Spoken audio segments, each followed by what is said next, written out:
శ్రీ గురుభ్యో నమ. జంతువునాం నరజన్మ దుర్లభం. అంటే ఈ భూమి మీద ఉన్న 84 లక్షల జీవరాశుల్లో మానవ జన్మ లభించడం ఎంతో దుర్లభం, అంటే చాలా అరుదుగా లభించేటటువంటిది. అటువంటి మానవ జన్మ యొక్క ప్రాముఖ్యతను తెలుసుకుందాం. ప్రతిరోజు ఉదయాస్తమయాలు అవుతాయి. అలా అనేక సంవత్సరాలు వృధాగా గడిచిపోతాయి. సగం జన్మ నిద్రావస్థలో గడిచిపోతుంది. మిగిలిన జీవితాన్నైనా సరిగ్గా అనుభవించరు. బాల్యంలో క్రీడాసక్తులు, తరుణ వయస్సులో తరుణిరక్తులు, వృద్ధాప్యంలో జరాగ్రస్తులై ఎల్లప్పుడూ వ్యాధులతో పీడింపబడుతూ ఉంటారు. పుట్టడము, బాగా పుష్టిగా పెరగడము, గాలిని పీలుస్తూ వదులుతూ దీర్ఘాయువుగా బ్రతకడము, వీనితో జన్మ సార్థకం ఎట్లా? మానవ జన్మ యొక్క కర్తవ్యము పరమార్థ ప్రాప్తి. ఇదే సత్యం. లేకపోతే కుక్కలు, పందులు మొదలగు వాని బ్రతుకులలో ఏం లోపముంది? కుక్కలు కూడా తమ పొట్టలు నింపుకుంటాయి, స్వేచ్ఛగా సంతానోత్పత్తిని కూడా చేస్తాయి.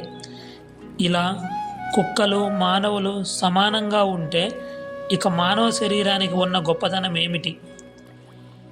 శరీర పోషణ మరియు మైథునం అంటే సంభోగం, ఇవే మానవ శరీరానికి సాధనాలైతే ఈ జన్మకు పర్యవసానం ఇదే అయితే ఈ నరజన్మ వ్యర్థం. ఆహార, భయ, నిద్ర, మైథునం అంటే సంభోగం, ఈ నాలుగింటితోనే ఆయువు ముగిసిపోతే ఇక కుక్కలకు, మానవులకు భేదమేముంది? మీ వివేకంతో నిర్ణయించుకోండి. ఇదే మానవ శరీరానికి సార్థకత అయితే, అంటే ఆహారము, భయ, నిద్ర, మైథునం ఇదే మానవ జీవితానికి సార్థకత అయితే, మానై పుట్టితే మాత్రం ఏం లోటు? కొలిమితిత్తి కూడా శ్వాస ఉచ్ఛ్వాసనలు చేస్తుంది. కుక్కలు కూడా పుష్టిగా పెరుగుతాయి. మనుషులు ముక్తులు, నిర్భయులు, స్వతంత్రులు మరియు శాశ్వతంగా ఉండేవారు అన్న వివేకం ఉండడం ఈ జన్మకు సఫలత. మనమెవరం? ఎక్కడి నుండి వచ్చాం? ఈ మానవ జన్మకు కారణమేమిటి అన్న ఈ రహస్యాలను తెలుసుకున్నవారు వివేకవంతులు. లేకపోతే అంతా వ్యర్థ శ్రమ. శరీరం మలమూత్రాలు, శ్లేష్మం, చీము, రక్తాల మురికి కాలువ. దీనిని క్షణక్షణం మరణం వెంటాడుతూనే ఉంటుంది. ఇది చాలా చెడు లక్షణాలు కలది. ఈ మానవ శరీరం క్రిమికీటకాలకు ఆలవం, అనేక రోగాలకు ఆగారం అంటే నిలయం, క్షణభంగురం, అశాశ్వతం. రక్త మాంసాలు నరాలతోనున్న వాహనం, ఎముకలు చర్మాలతో కూడిన ఒక ఆకారం, మలమూత్రాల దుర్గంధపు గొయ్యి. ఇది జీవునికి ప్రత్యక్ష ప్రతిబంధకం.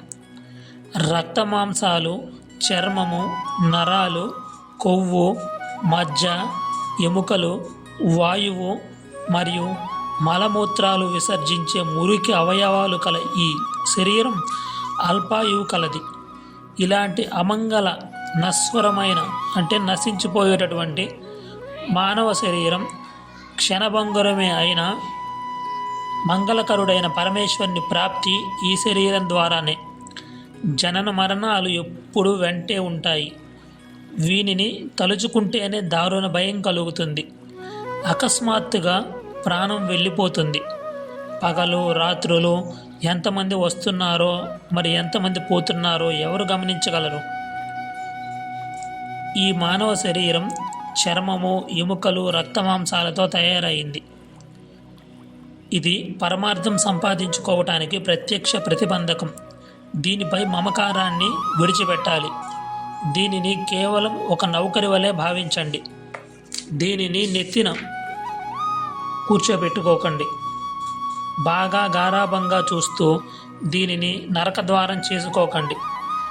జీవించడానికి సరిపడా అన్నవస్త్రాలు, తగు మాత్రం ఆలనా పాలనా చేసి దీనిని జనన మరణాలను తప్పించుకోవటానికి ఆధ్యాత్మిక ప్రగతి కొరకు వినియోగించండి. శరీరము, ఇల్లు, ఇల్లాలు, పిల్లలు అంతా నశించిపోయేవారని తెలుసుకొనరు.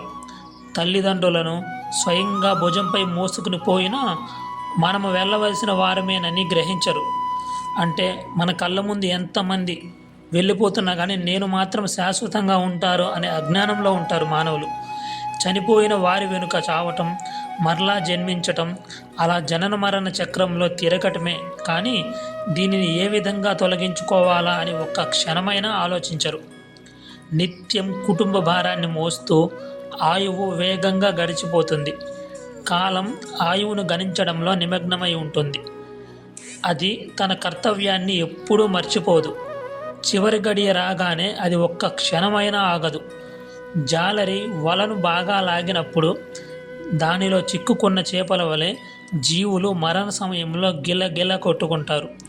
మహాభాగ్యం వలన ఎంతో పుణ్య సంచయంతో ప్రాప్తించిన మానవ శరీరాన్ని ప్రతి గడియ సద్వినియోగం చేసుకోండి. ఈ మానవ శరీరం భగీరథ ప్రయత్నం చేసినా లభించదు. అంటే భగీరథ ప్రయత్నం అంటే భగీరథుడు గంగను దివి నుంచి భూకి దింపడానికి చేసిన ప్రయత్నం.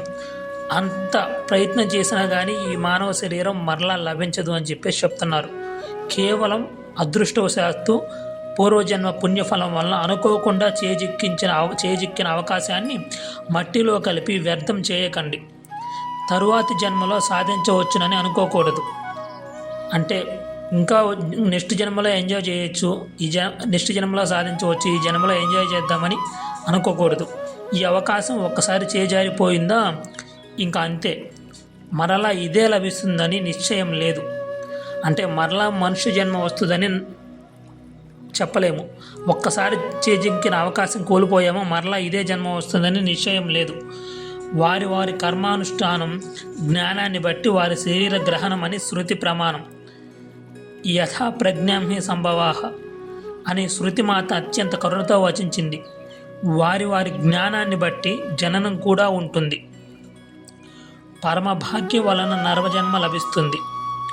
నానా రకాల జన్మలున్న మానవ జన్మ అన్నింటికంటే శ్రేష్టం.